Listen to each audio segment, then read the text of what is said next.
I grew up here in this community, which is bordering Kibale Forest National Park. What is amazing in my life, my first day started in the forest. I was born in the forest. That's where the labor pine caught my mother. She was there for firewood.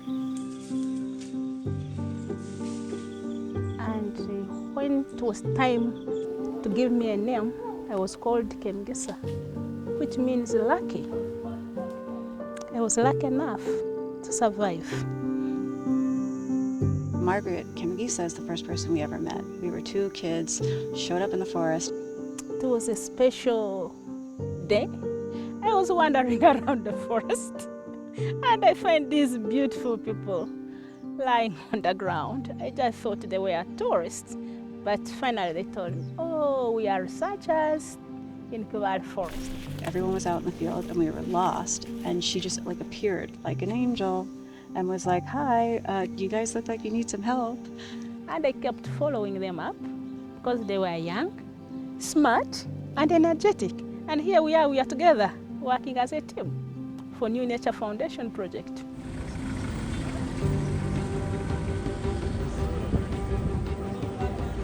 So we've been driving all day on our way from Entebbe to Kibale National Park, and it's taken 5 hours before we hit any natural forest, and it was beautiful. And I don't think it's a coincidence. If you look right over here at all the charcoal for sale, this is the biggest charcoal market we've seen of the day as well, right after the first bit of natural forest. so that's where that forest is going. It's turning into charcoal so that people can cook their food. Thank you.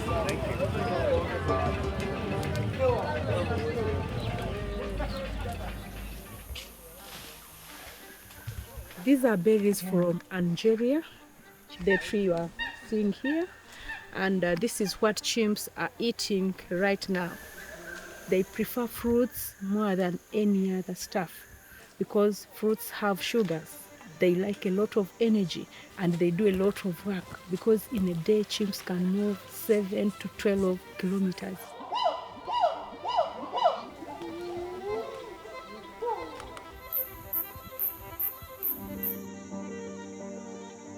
In Kibale, we have the densest population of primates in the world. Chimpanzees are the stars, and that's what the tourists all come here for. But there's 11 other species of primates bouncing around, even 3 nocturnal primates hanging out all night long. One of the species that we're protecting when we protect Kibale, though, is much lesser known, and that's the Ugandan red colobus, or the ashy red colobus. This is the one, and it's found in Kibale National Park, and it can be clearly identified. There's red colobus species across Africa. There's actually 18 different species of them across Africa. And this one, the ashy red colobus, the last viable population of this species is right here in Kibale. So if we lose this forest, we lose that species forever.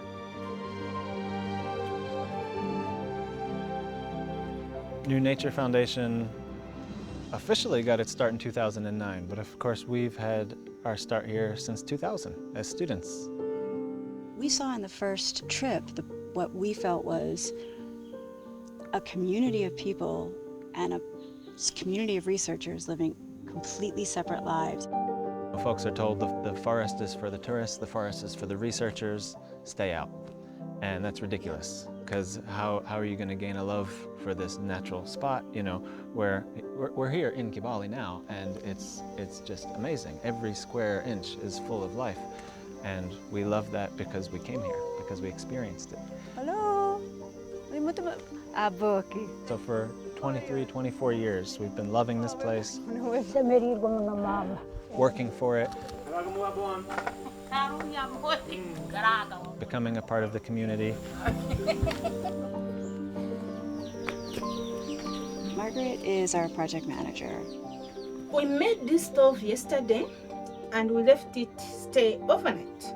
New Nature Foundation has impacted the community that are bordering Kibale Forest National Park in various ways.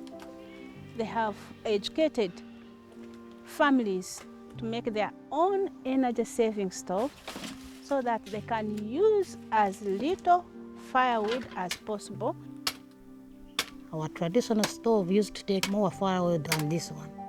But this one, let me say about 15 kilograms of firewood. You can use that 15 kilograms for about a month.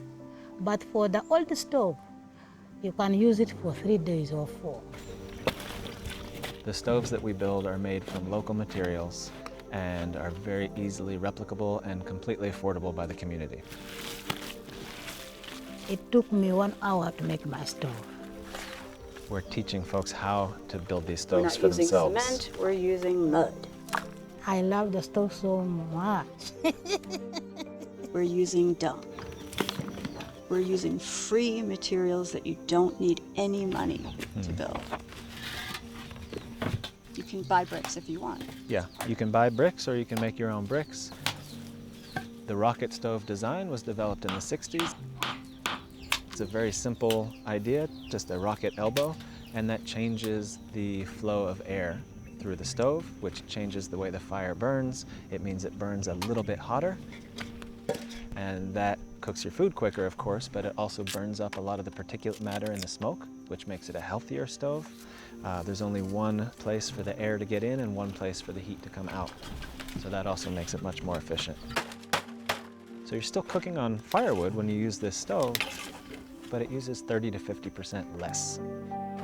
Stove cooks well, kachumba kurungi. Nikachumba kurungi nkasitovu tukainyasonga makara ugakwijiramo amanda gakaijiramo nikachumba kurungi byokule byano sanga bibobire biri byokulya birungi. Webale kusimu. Webale muno. Yeah, boki nayo wabale kutuleta amanda mashyaka. Thank you. Thank you. Yongera kutuleta amanda gakutukonyera abokuba halo butagena mukisake njura niyo gwankenu nigatuyamba. Okay. Ngatuyamba nayo nosemero tokoraranja.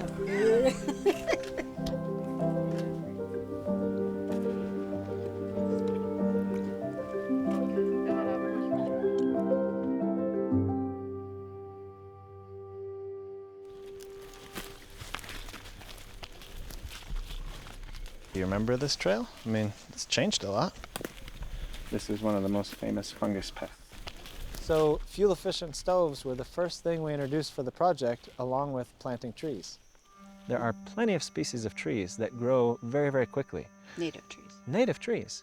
There's some mangabees, actually, who've just come in to grab some figs. You don't need to be cutting down a centuries-old tree. Everything is linked, and you can't remove any of it.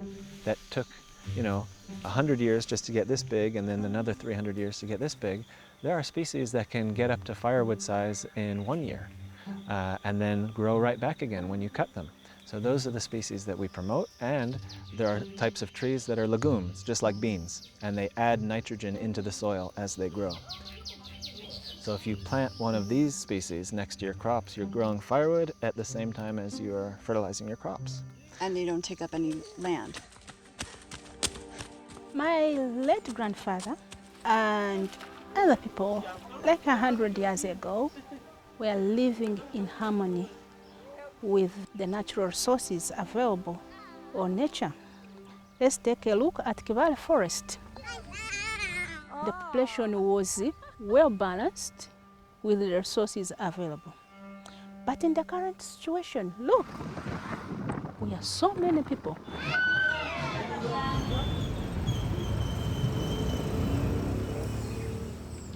So New Nature Foundation's #1 goal is to create harmony between people and nature. In Uganda, the #1 threat to Kibale National Park and many, many other forests is just small-scale firewood collection. 95% of the population cooks on either wood or charcoal. And of course that was sustainable for thousands and thousands of years, but once the human population hit a certain point, it was no longer sustainable, and that's when all of the forests outside the national parks just started disappearing, and that's when people started coming into the national parks. Uganda has the 3rd fastest growing human population in the world. So a lot of that is urbanized, and a lot of those folks are using charcoal instead of firewood. So here you have more and more people living in towns and cities that are driving the deforestation, that don't live anywhere near the forest, that don't even see the effect it's having on the forest. We're standing here in front of this centuries-old tree, massive ficus, which is important for chimps, monkeys, birds, elephants. All the different species of the forest are using trees like this for different reasons. This one could be 500, 800 years old. And this type of old-growth hardwoods are also what makes the best charcoal. So these are the targets of the charcoal sellers. You cut one tree like that, and that's work for a month and income for your whole family making charcoal. So it's that intersection between animals getting what they need and people getting what they need. We decided to produce what we call eco-briquettes. We make them entirely out of organic waste. Think farm waste, waste from places like tea estates. For them, they use wood and the barks are left. We have a good relationship with tea factories because they throw away these barks, but they are used again to make briquettes. So the message is everything can be reused. Instead of all of that ending up in a landfill or burn pit, we turn it into an affordable, carbon-neutral alternative to charcoal that burns far longer without cutting down the forest.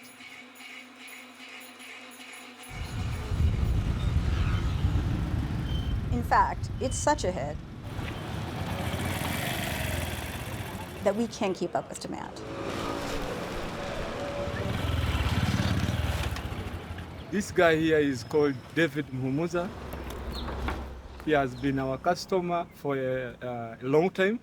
He has been supporting us, buying our eco-char briquettes. Our eco-char, made from waste, burns more efficiently and longer than charcoal that's made from trees. For the other one, half a sack of that charcoal, it costs 30,000. Now, like this one, I have been buying it at 30,000 also. It takes a week. But for the other one, I used to use like between 4 and 5 in a week. So it would take me a lot of money. So that means if you are using less, you stay with the money in the pocket. Yes. So instead of buying 3 sacks in 2 days, you'll just buy 1 sack for a week. That means you'll save the other balance. That charcoal which has helped me to stay on this business because it hasn't yet started making a lot of money, but I'm just building it. So this charcoal is really helping me a lot. Eco-char is a game changer for the people, for the wildlife, for not just Kibale and Uganda, but anywhere around the world that has these same threats. So we very quickly got into education, which had not been one of our initial plans for the project, but we realized you really need to convince people why they would want to do these things. So in 2006, right at the start of the project, we opened up the first Kibale Science Center. And it's the first museum of its kind in the country. There are similar museums at the tourist spots where all the foreigners are coming in and learning. There was never anything like that for the native Ugandan people. There's skeletons and skins and books and all of these things that got us excited about nature when we were kids. And we have people of all ages coming, from little ones who come in just to doodle, up to people in their 70s, 80s, 90s who come in and really study the books. The science centers are maybe one of the most popular parts of the project. This is what we call a prepared slate. That's where we get lots of people in to do fun things, and then that's when we stick in, oh, hey, do you have a fuel-efficient stove? Oh, do you want to learn about how to grow firewood at home so you don't have to carry it all the way from the forest? So sticking in those bits of information while they're having fun and learning about their natural heritage. Science Center started changing my life when I was a little young, as young as 13. Looking at Mike and Baker, Margaret taking pupils that they used to go with school, taking them to Kibale National Park, gave me like, well, maybe one time I'll also be there. My first time to meet Michael and Baker was in 2000. I was in primary school and I saw the work they are doing. That is fine. I really admired also to be in such a family. We're so proud of this family that we've created here in New Nature and in Uganda. And even though some staff leave, they leave to do even bigger and better things. I need to get them there before it's dark. Bashil and Sam both came on those very early trips that we had back in the year 2000. So they toured the forest with us as students, and then they started working at the science centers when they were young adults. And now that they're adults and they have families, Bashil is making very good money working in the park. He has a political career outside of the park. He has great aspirations, both educationally and politically. Little did I know that a day will come, I will be an employee of the Kibale Science Center. So working has changed a lot in terms of everything. And not to brag around, I mean, some young people, I'm their inspiration because of what I'm doing, of what I am, and of where I'm likely to go. In many ways, school, reading, and even the knowledge I have in nature, it's the work of Kibale Science Center. Sam, who has grown, from a kid walking through the forest with us to then a student intern at the Science Center, he's now managing all 5 of our science centers and helping spread the message across the entire area while growing his family and supporting his whole extended family.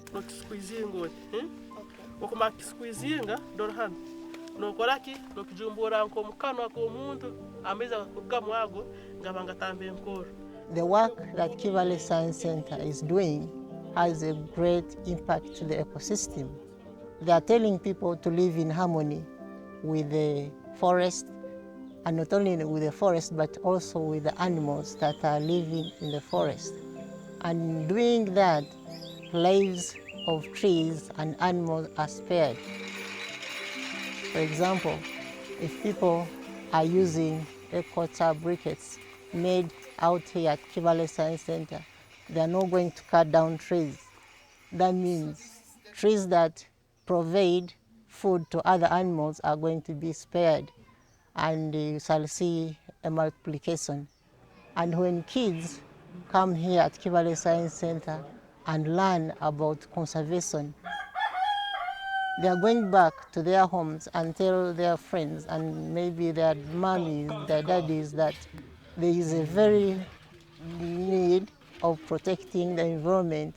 In doing this, we are sparing the lives of other animals that we need in future. Our science center just allows every person to come and learn for free. No charges, we don't charge anything.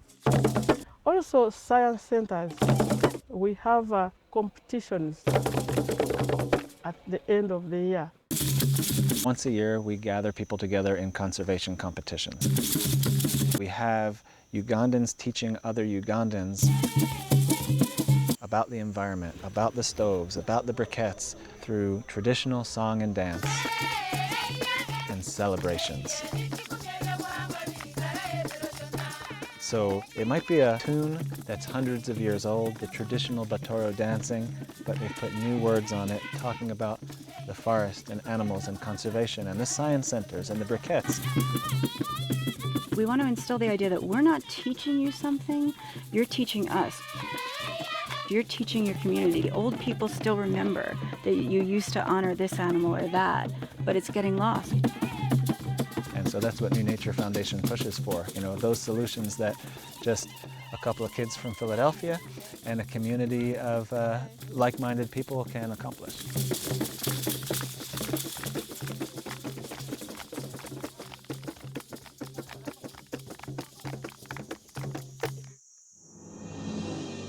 There's hope. My hope for New Nature Foundation project expanding the other national parks and sharing the knowledge that we are already having for Kibale. When I look at this forest, it is going to bring a lot of happiness, especially from the parenthood of the chimpanzees. The winds that it brings. Hear the birds. Listen to the waves of the trees. Feel them. It's beautiful. Kibale.